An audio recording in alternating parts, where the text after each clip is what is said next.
Welcome to Kermode Uncut. There's been a little ray of sunshine recently in the ongoing death of cinema narrative. You may have heard about this.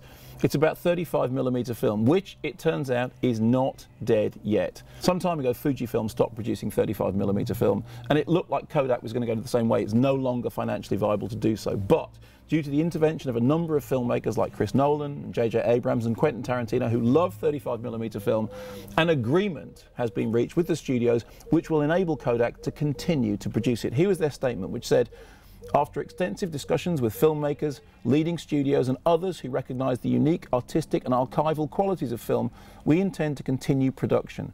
Kodak thanks these industry leaders for their support and ingenuity in finding a way to extend the life of film."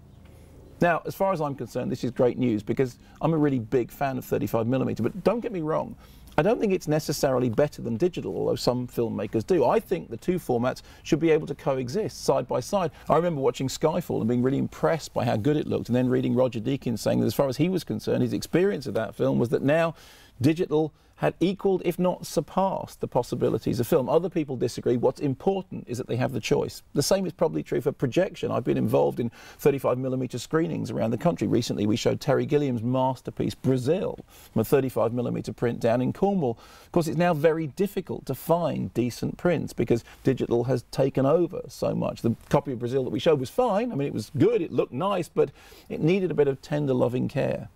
Choice, in the end, is the most important thing. Digital and celluloid living hand in hand, side by side. Look at this. This is a 78. You may not have seen one of these before. This is what records used to look like. And nowadays, most people listen to music on downloads. Does this sound as good as a download? Well, it's certainly more clunky. Downloads are cheaper and faster and more efficient, and they probably last longer. Do I still want to be able to listen to records in a 78 format? Of course I do. Why? Because they work for me. In the end, the future is not to do with a battle between celluloid and digital. It is the two formats side by side, hand in hand. One of the reasons I love cinemas like the Plaza or like the Phoenix is that they can project both celluloid and digital. It's all to do with choice. Long live 35mm.